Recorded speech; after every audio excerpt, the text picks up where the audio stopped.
Hello all, this is NaveenPrabhu. Today we are going to look at the game between Lev Polugaevsky and Mikhail. Let's get started. This game actually featured in the USSR Championship in the year 1969, and Mikhail has become a world champion in the year 1961. It means that before playing the game, Tal was become a world champion before 8 years. Let's get started in the game.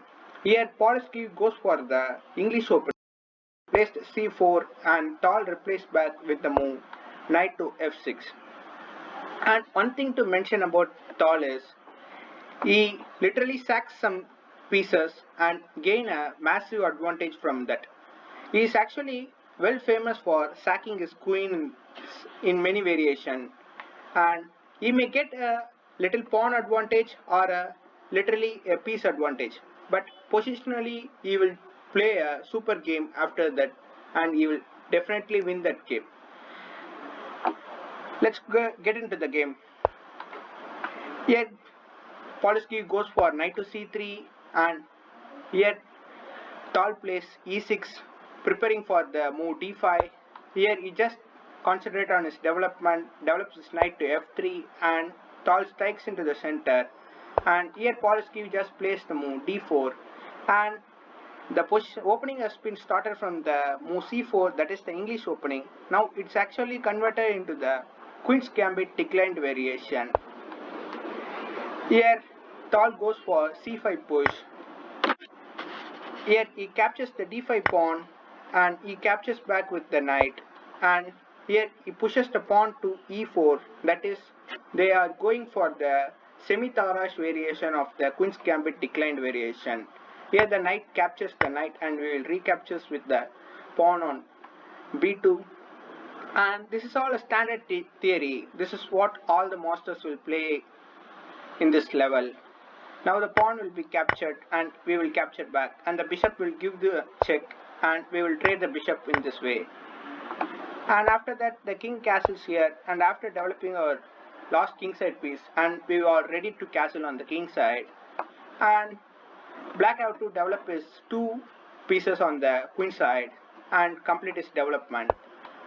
So he starts developing his knight and putting some pressure on the d4 square.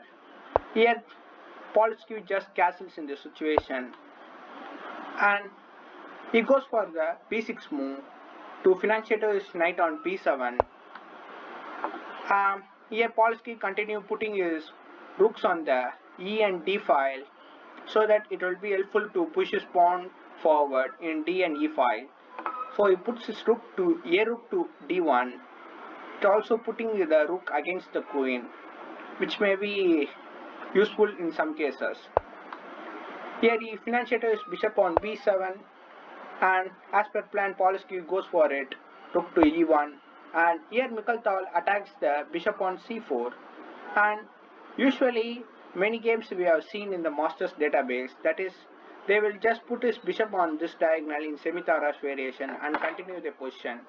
But here Polugaevsky just goes for bishop to d3, because you don't consider putting his bishop to b3, because the knight can easily trade out and the pawn will be on b3, so that he thinks to keep his bishop on the board. So he plays the move bishop to d3 in this situation, and here he puts the rook on the open file, that is c8, rook to c8, and here Polugaevsky will start pushing, and Mikhail is asking what you have been doing here, because you are just sacking the pawn on this situation. Like if the pawn is captured, we can capture and we can just giving a pawn for free. This is not good, and Mikhail is start to confuse in this situation what he is doing actually. Tal just captured the pawn, but here Polugaevsky have a good move to play on. He didn't capture the pawn here. He just start pushing the pawn to e5 and keeping the eye on the h7 square with his bishop. And as you see, the queen and the bishop and the knight are ready to attack his king side, which may be troublesome for the black king in the situation. And after the e5 move, Tal puts his knight on c4 and attacks the queen, asking the bishop whether to trade the knight or move her queen. And here Polugaevsky just moves his queen, and that's the best move in the situation, because trading our bishop is not at all good, because our bishop is so strong than the knight placed on c4, which have nothing good in this situation. He can just go for b2 or something. You see the backwards, he can't go to d6. You have to go back to a5 and have to go to c6. This is not at all good. But as you see, our bishop is cleverly looking on the h7 square, which can be useful after taking the queen on the h file, and we can create some sort of attack on the h7 square. So considering that he moves his queen to f4, here actually Tal plays a blunder in the situation. He puts his knight on b2, thinking that he actually forking the rook and the bishop, so that he will actually take the bishop. After the rook moves, he thinks that he can easily take the bishop on d3, and the strongest piece is the bishop in the situation as compared to the knight, as I already told you. So he's thinking like that. But here Polugaevsky have an interesting move to play on. That is, I give you a few seconds. You can try it on yourself. I hope you guys found this move. That is, in the situation, we can just capture the pawn on h7. And as I already say that the knight to b2 move is blunder. Instead of that, you have to actually place the move something like into e7 and continue the position in this way, because here there is no sacrifices in the situation, but after this move we have a sacrifice. This is okay to sacrifice our bishop, but we have to continue the attack in this situation, which is not possible in the situation. If the knight on b2 and the queen on d8, it will be easy for us to attack in the situation. I'll show you what will happen in the situation if we are captured the pawn on h7. Here, the best move for the black is to just not capture the bishop and put his king on h8. If the bishop is accepted, we can just give him this check and take the king out, and just put h4, and we have to put a rook on the third rank and take to g file and start attacking some discoveries in the situation. But it is not at all that much convincing for white to play this game. But in this move, after this knight to b2, it is confirmly win for white to sack on the h7. So here Polugaevsky goes for it. He captures the h7 pawn. Tal recaptures it, and here he gives the check with his knight. And note the point that he can't go back. If he does, we can just reduce the mate on h7 square, which is unstoppable. He have to give up his queen in the situation. There is nothing much he can do in the situation. So he didn't go for that. Maybe he can just try of putting his rook away and continue this position. But it is not at all good enough to play on the situation. Because after this check, we can even place this and open this file. After our rook moves, this will be a checkmate for him. So it is an easy win for white. So Tal didn't goes back with his king. Instead, he puts his king to g6, and the knight is actually attacked twice. That is, the queen and the king are attacking the knight on g5. Here Polugaevsky just protects his knight with the move h4, and here he starts attacking the queen with the move rook to c8, rook to c4. And here the best move in this game is we have to put our rook to d4 and blocks the attack. But as you see, the knight is attacking the rook on d1 for a so long time, but he can't have time to capture the rook here. Now we have to move our rook and defend the attack against our queen, but Polugaevsky didn't go for this line. Let me show you what will happen if he goes for this line. Sorry about that. If he goes for rook to d4, after he captures, we captures back, and the bishop goes back. because there is no point in saving the knight in this situation, because the knight is completely in trouble. Because if he goes for the saving of his knight, then the king will be not that much safe in the situation. So you have to give up the knight here, because actually we have sacked our piece on h7. So giving up a material is not a bad option for black in the situation. But we are going for attack. We will just want to put our rook here and start attacking the king. We have enough time to capture the knight here. The game may be continued like this. We may start pushing. If the knight is captured, we will just put our pawn here. That's also in the game here. Before putting that, we want to give this check and move the king away from it. And now we just puts the e7 and threatens the queen or rook. The queen will come to e8 and we will just capture the rook here, promotes it to queen, and after the queen captures, we can just capture the knight here, and it will be exchange of situation for white, and it is very easy to play as white in this game. So, but in the game, he just pushed the pawn to h5 and gives the check. He didn't go for rook to d4 line. So Tal didn't capture the pawn here. He goes for king to h6, and here he just gives this discovered check. That is the knight and the queen attacking the king here. The king have to move. There is no more pieces can block the check because there is a two checks in the situation. The king goes to h7, and here he moves his queen away from the rook attack by giving a check on f5, and the king goes to g8 and starts attacking the f7 knight here. So Polugaevsky defends it with the move pawn to e6, and here this game has been reached before. Only 2 times this game has been reached before. Before or after the game has been played. But here Tal replaced back with the move queen to f6. This is the new move of the game. This position has not been reached before or after the game has been played. Here Polugaevsky just captured the queen here. Actually, we will not trade queens when we are actually material down.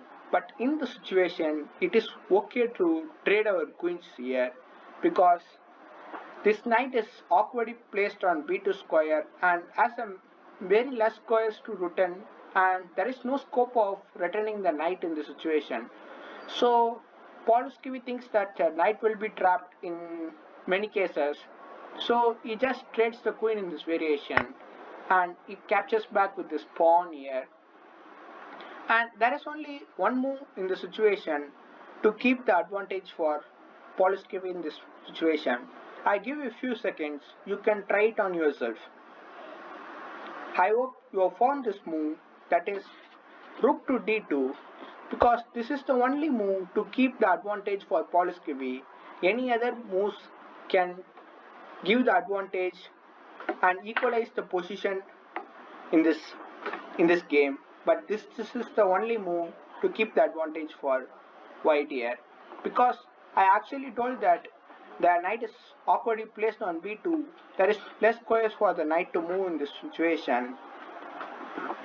If Mikhail tries to save his knight by playing the move knight to a4, it is not at all good, because I'll show you a sample line in this. Mikhail doesn't goes for the knight to a4 line.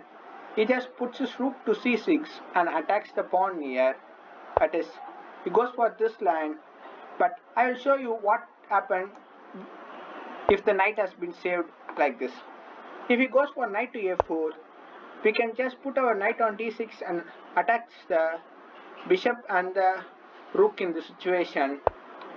And the bishop have to move, because we can't just move the rook and save our bishop here, because we can just start pushing our pawn and we are going to promote on the e8, and you have to give up the rook in that situation.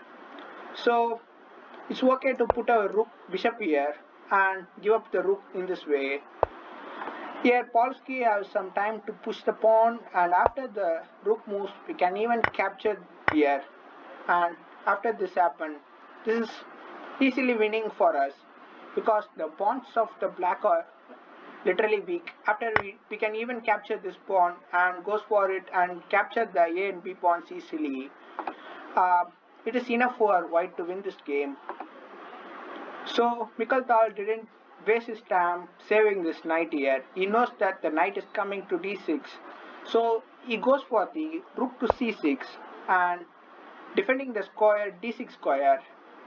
And here Polsky just captures the knight on b2 and preparing to push the pawn to e7 and e8 and promoting it to a queen. And Mikhail blocks the queen's way by putting the rook on e8, and here Polsky will give him this check, and after the king moves he goes to f5, and here he gives up the e pawn.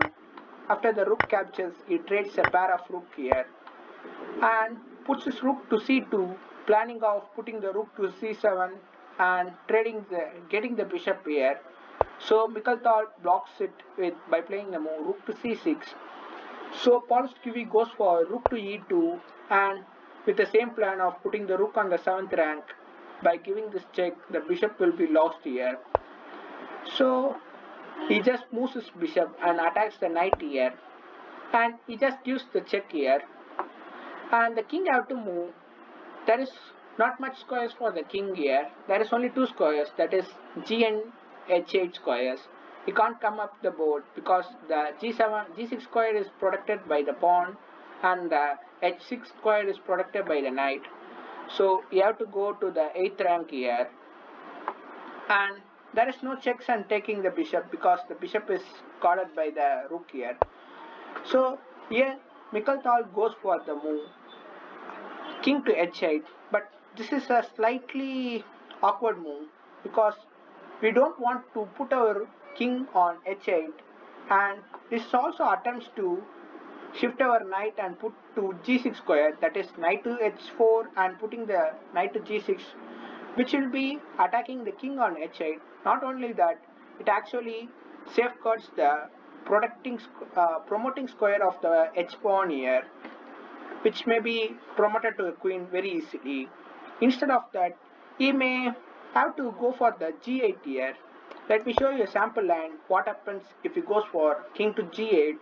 After he put his king here, we have to just goes for the same plan of guarding the h8 square, and he can push here, and here he pushes the pawn back, and we started pushing our h pawn, and he got in this way the h7 square. So we just attacks the bishop and the rook here. The rook have to guard here. We give this check, and we can also capture the bishop and then continue the game, or even we can take the pawn and capture the bishop if he wants to, or keeping this position like this. After the king moves we can just capture here and keeping the position, because after the bishop moves we can just keep this position and we can play on this position. It is very good for white in this situation.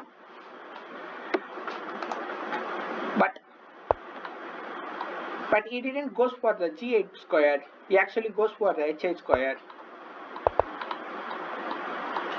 So Polsky goes for the idea of putting the rook to g6 by playing the move knight to h4, and here Mikhail start pushing the f pawn because he want to put his bishop here. He have to push one more square to put his bishop, and he also want to take his rook on the by this way. So now Polsky just starts giving the check here, and after the king moves and he captures the pawn on a7, and here Tal gives a check in the situation. But after this move, uh, after the rook captures the a7 pawn, here Mikhail resigned the game because he knows that this pawn is quite unstoppable, because the h8 square is well guarded by the knight, and we have to push just 3 more squares, and after the h6 square the h7 square is protected by the rook and the h8 square is protected by the knight. It is quite unstoppable. We have to give up the bishop for this pawn. So Tal resigned in the situation. Let me show you what will happen if the game may continue. He may just have to give this check, and after the king moves, we have to try on giving the bishop for this pawn. After this move, we can just block here, and after this check, we can just have to pick here, and we have to put our knight here because we can't take our knight. If we take our knight away from like putting our knight on f4 or h4, the king will just guard the bishop here. We have to attack the bishop, and the bishop can't move. It is pinned with the king. So it will just captured by the rook here, and it is just a winning game for here because we have a piece up in the situation, and these 3 pawns will be fallen soon, and we will just give the a pawn. This will be weak, so he will just capture here. And knowing that Tal just resigned in this position, I hope you all enjoy this game. Let me see you in the next video. If you like this video, hit the like button. Keep supporting this channel. Thank you for your support. Bye bye.